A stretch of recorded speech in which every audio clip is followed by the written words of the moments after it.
నమస్తే. సెప్టెంబర్ నెలలో రాశి ఫలాలు ద్వాదశ రాశి వాళ్ళకి కూడా ఏ రకంగా ఉండబోతోందనేది తెలుసుకుందాము. మరి అయితే సెప్టెంబర్ నెలలో మనకి గ్రహాలన్నీ కూడా ఏ రకంగా సంచరిస్తున్నాయి, ఏ రకంగా వాటి యొక్క సంచారం యొక్క ఫలితాలు 12 రాశుల వాళ్ళకి కూడా ఏ క్షేత్రాల్లో అంటే ఏ డొమైన్స్లో ఏ ఫంక్షన్స్లో లైఫ్లో మనకి అతి ముఖ్యమైనవి అయిన career, finances, marriage, love and then health, ఇటువంటి డొమైన్స్లో మీ అందరికీ కూడా ఎటువంటి ఫలితాలు ఉండబోతున్నాయి అనేది ఈ వీడియోలో చక్కగా తెలుసుకుందాం. మొట్టమొదట ఈ నెలలో జరిగే గోచార రీత్యా ట్రాన్సిషన్స్ కనుక చూసుకున్నట్లయితే కుజభగవానుడు సెప్టెంబర్ 13వ తారీఖు ఆయన కన్య నుంచి తులకి వెళ్ళడం జరుగుతోంది. అలాగే శుక్ర భగవానుడు సెప్టెంబర్ 15వ తారీఖు ఆయన సింహానికి వెళ్ళడం జరుగుతోంది కర్కాటక రాశి నుంచి. 30వ తారీఖు ఆగస్టు 30న బుధ భగవానుడు ఆయన సింహరాశిలోకి అంటే కేతుతో పాటు సింహరాశిలోకి వెళ్ళడం జరుగుతోంది. అంటే బుధ శుక్రుల యొక్క కలయిక సింహంలో జరగబోతోంది. ఇది మాట్లాడుకుంటూ ఉండగానే రవి భగవానుడు కూడా సింహరాశిలోనే ప్రస్తుతానికి సంచరించడం కూడా జరుగుతోంది. సెప్టెంబర్ 15, 16, 17 ఆ ప్రాంతాల్లో ఆయన కూడా ముందుకు వెళ్ళిపోతారు, కన్యలోకి వెళ్ళిపోతారు. అయితే ముఖ్యమైన గోచారాలు ఇవి. చంద్రభగవానుడు అంటారా ప్రతి 2.5 రోజులకి ఆయన రాశి మారుతూనే ఉంటారు కాబట్టి ఇబ్బంది లేదు. తర్వాత బుధ, రవి, శుక్రుల, కుజ యొక్క కలయికలు మాత్రం మార్పులు చేర్పులు మాత్రం ఉన్నాయి. గురు భగవానుడు, శని, రాహుకేతువుల యొక్క మార్పులు అయితే ఇప్పుడు ప్రస్తుతానికైతే ఏమీ లేవు. మనం చెప్పుకున్న విధంగానే వాళ్ళు ఆ గ్రహాల్లో ఆ గృహాల్లోనే ఇంకా ఉండడం జరుగుతుంది. నమస్తే.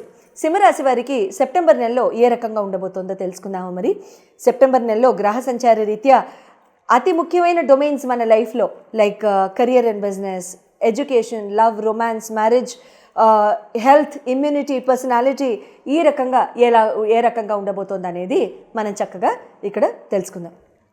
సింహరాశి వారికి మీ రాశ్యాధిపతి వచ్చి రవి భగవానుడు, మీ రాశి అందే సంచారం చేస్తున్న రవి భగవానుడు కేతుతో కలిసి తర్వాత బుధుడు కూడా కలిసిపోతున్నాడు. త్వరలో శుక్రుడు కూడా కలుస్తారు. ఏ రకంగా ఉండబోతోంది? Gastric problems first point, intestinal aspects, issues, ulcer, ఇటువంటి వాటిల్లో జాగ్రత్త. చర్మ వ్యాధులు ముఖ్యంగా వెన్నుపూస వెనకాతలు అంటే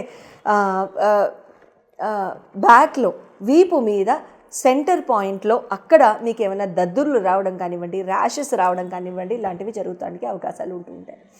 నెల మొత్తం కూడా జాగ్రత్త అండి. Rashes, skin diseases, gastric issues మూలాన మీకు వచ్చే ఉదర సంబంధిత బాధలు, అటువంటివి, భోజనం అరగకపోవడం లాంటివి ఇక్కడ జరగడానికి అవకాశాలు ఉంటాయి. Take care of your food. అమితంగా ఎక్కువగా హీట్ ప్రొడ్యూస్ చేసే ఫుడ్ని తీసుకోవద్దు. ఎక్కువ శాతం డైజెస్టివ్ ప్రాబ్లమ్స్ని ఇచ్చేసే ఫుడ్ తీసుకోకుండా ఉండండి. ఎడ్యుకేషన్ అండ్ లవ్ పరంగా కనుక చూసుకున్నట్లయితే మీకు పంచమ స్థానాన్ని చూసేది మీకు గురు భగవానుడు కూడా మీకు మిథున రాశిలో సంచారం చేస్తున్నారు కాబట్టి మీకు ఇక్కడ గురు భగవానుడి యొక్క సపోర్ట్ మీకు ఇక్కడ బాగానే ఉంటుంది. ఇబ్బంది అంటూ ఏం లేదు. సో ఎడ్యుకేషన్ పరంగా కూడా బాగుంటుంది. ఐడియాస్ వస్తాయి, ముందుకు వెళ్ళగలుగుతారు, చదవగలుగుతారు. కోర్సెస్లో ఎన్రోల్ చేసుకోవాలంటే మంచి టైం ఇది, బాగుంటుంది. గురు సొంత నక్షత్రం మీద ఉన్నారు కూడా కాబట్టి బాగుంటుంది, ఇబ్బంది లేదు. బట్ మీకు ఆ నక్షత్రం సరిపోతుందో లేదో కూడా ఒకసారి చూసుకుంటే మంచి జరుగుతుంది. లవ్ పరంగా కూడా బాగానే ఉంటుంది. శాంతంగా, హాయిగా, సుఖంగా ఉండడానికి అవకాశాలు ఉంటూ ఉంటాయి. ఇక్కడ మ్యారేజ్ హౌస్ పరంగా కనుక చూసుకున్నట్లయితే మీకు శని భగవానుడు అవుతారు కాబట్టి మీకు సప్తమాధిపతి. మీకు ఇక్కడ శని యొక్క సంచారం అంత పెద్దగా ఫేవరబుల్గా లేదు, కానీ వక్రగతిలో ఉన్నారు కాబట్టి ఇక్కడ ఏంటంటే మీకు ఇక్కడ వర్క్ పరంగా కూడా మీకు అంత పెద్దగా అంటే ఒక రకంగా మీకు కొంచెం ముందుకి దూకడము, లేకపోతే ఒక మాట విసిరేయడము, లేకపోతే ఏదన్నా ఎవరితో అయినా ఫాలోఅవుట్స్ అవ్వడము, తగాదాలకి వెళ్ళడం, ఆర్గ్యుమెంట్స్లోకి వెళ్ళడం, ఒక మాట ఎదురు చెప్పడం, సరిగ్గా వర్క్ అవ్వకపోవడం మీ మూలాన అవతల వాళ్ళు మీరు ఎక్కడైతే వర్క్ చేస్తున్నారో ఆర్గనైజేషన్లో బిజినెస్ పరంగా మీకు ఇక్కడ హ్యాపీగా లేకపోవడం, అది మీరు ఇంటికి వచ్చి ఫ్యామిలీ మీద చూపించడం, ఫ్యామిలీ పరంగా కూడా అన్రెస్ట్ ఉండడము, తగాదాలు, ఆర్గ్యుమెంట్స్ ఇటువంటివి అవ్వడానికి అవకాశాలు ఉంటూ ఉంటాయి. సో మోస్ట్లీ ఇక్కడ ఏంటంటే అదొక రెట్రోలో ఉన్నప్పటికీ కూడా అవి జరగడానికి 50% ఛాన్సెస్ ఉన్నాయి. సో కాబట్టి ఈ 2.5 years కూడా శని ఈ ట్రాన్సిట్లో ఉన్నప్పుడు కొంచెం మితంగా నెమ్మదిగా ఉండడమే సింహరాశి వాళ్ళకి మంచిదని చెప్తాను. కెరీర్ అండ్ బిజినెస్ పరంగా కనుక చూసుకున్నట్లయితే సింహరాశి వారికి మీకు కుజ భగవానుడు శుక్ర భగవానుడు అవుతారు. కుజ భగవానుడు కూడా తులకి వెళ్ళిపోతున్నారు కాబట్టి శుక్ర భగవానుడు వచ్చేసి సింహంలోనే ఉంటారు కాబట్టి కెరీర్ అండ్ బిజినెస్ పరంగా బాగుంటుంది. అంటే మంచి డీల్స్ రావడం, టెండర్స్ ఉండడం, కాంట్రాక్ట్స్ ఉండడం, కొత్త కొత్త ఆపర్చునిటీస్ రావడం, ఉద్యోగాలు మారడం చేయొచ్చు, అవకాశాలు ఉంటూ ఉంటాయి. ట్రావెల్ ఎక్కువ ఉంటుంది. ఆన్సైట్ ఆపర్చునిటీస్కి ట్రై చేసుకుందాం అనుకునే వాళ్ళు, బాగా ఆశగా ఉన్న వాళ్ళందరూ కూడా ఇక్కడ ట్రై చేసుకోండి, మంచి జరుగుతూ ఉంటుంది. ఇక్కడ మంచి సద్వినియోగమైన మంచి అవకాశాలు వస్తుంటే సద్వినియోగం చేసుకుంటే చాలా చాలా మంచి జరుగుతూ ఉంటుంది. తర్వాత రోడ్ ట్రిప్స్కి ఎక్కువగా వెళ్ళడానికి అవకాశం ఉంటుంది. అంటే ఫ్రెండ్స్తో కానీ కొలీగ్స్తో కానివ్వండి, వాళ్ళతో వెళ్ళినప్పుడు మీ కెరీర్ అండ్ బిజినెస్ ఆపర్చునిటీస్ వెళ్ళడం, అరే ఆ ట్రిప్లో నేను ఆ ఫ్రెండ్తో మాట్లాడాను, నాకు ఈ ఆపర్చునిటీ వచ్చింది, వాళ్ళు రెఫరెన్స్ ఇస్తా అన్నారు, అది నేను చెయ్యొచ్చు. గ్రహచార రీత్యా బాగుంది. కానీ ఇవే గ్రహాలు మీ జన్మజాతకంలో దశల్లో ఉన్నాయా లేదా, అవి ఉంటే అవి ఎప్పుడు ఉన్నాయి, అవి తెలుసుకుని ఆ ప్రకారంగా కనుక మనం అప్లై చేసుకుని ముందుకు వెళ్ళినట్లయితే ఖచ్చితంగా మీకు మంచి ఆపర్చునిటీస్ రావడానికి అవకాశాలు ఉంటూ ఉంటాయి.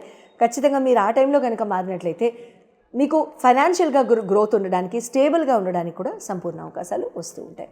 స్క్రీన్ మీద డిస్ప్లే చేయబడిన నంబర్స్కి కాల్ చేసి మీరు ఎంతో చక్కగా అపాయింట్మెంట్ తీసుకుని మీకు ఉన్న క్వశ్చన్స్ని చాలా చక్కగా క్లారిఫై చేసుకోవచ్చు. జాగ్రత్త. ఫైనాన్షియల్గా చాలా సంవత్సరాల నుంచి ఇరుక్కుపోయామండి. ఫైనాన్షియల్గా చాలా సంవత్సరాల నుంచి ఇవ్వాల్సిన వాళ్ళు ఇవ్వడం లేదు, డబ్బు చేతికి రావాల్సినది కూడా రావటం లేదు. యాన్సెస్ట్రల్ ప్రాపర్టీస్లో, భూమి ప్రాపర్టీస్లో కానీ, భూమికి సంబంధించిన ఇతరోత్తర ప్రాపర్టీస్లో కానీ తగాదాలు, కుటుంబ సభ్యులతో తగాదాలు, లేకపోతే మాకు రావాల్సింది లేదు, ఒకప్పుడు బాగా బతికాం కానీ తర్వాత ఇంకేదో రకంగా పరిస్థితులు కాస్త మారాయి, కొంచెం నెగిటివ్గా వద్దు, కాస్త మారాయి ఏదో కొంచెం, అలాంటివి అప్పుడు ఇంకా చాలా చక్కగా మీరు బాగా ఫైనాన్షియల్గా ఎదగాలి అనుకున్నప్పుడు మీరు ఏం చేయొచ్చు అని అంటే, ధనియాలు ఉంటాయి కదండి, ధనియాల్ని చక్కగా మీరు ఏదైనా కాస్త తడి మట్టిలో మీరు నాటేసేసేయండి.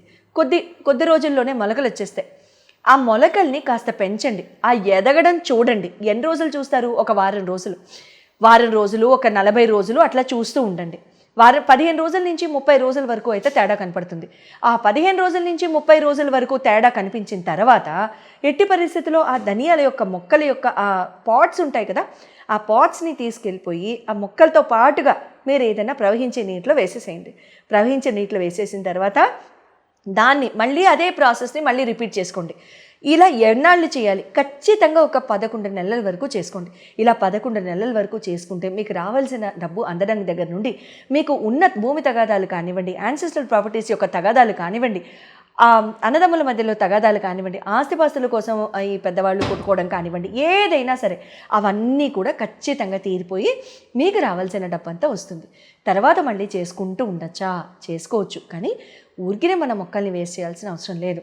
ధనియాల్ని ఎందుకు వాడుతున్నాం? ఫాస్టెస్ట్ గ్రోయింగ్ క్రాప్ కాబట్టి, అది చాలా త్వరగా పెరుగుతుంది కాబట్టి, అది అంత త్వరగా పెరుగుతుంది కాబట్టి అంత త్వరగా మన డబ్బు యొక్క పరిస్థితి కానివ్వండి, మన డబ్బు యొక్క నిల్వ చేసుకునే ఆ గుణం కానివ్వండి, లేకపోతే ఆ శక్తి కానివ్వండి మనకు కూడా పెరగాలని చెప్పి మనం ఇక్కడ ఈ రెమెడీ చేస్తున్నాం. సో ఖచ్చితంగా మినిమం ఒక 11 నెలలు ఏ రోజు మొదలు పెట్టాలని ఏం లేదండి.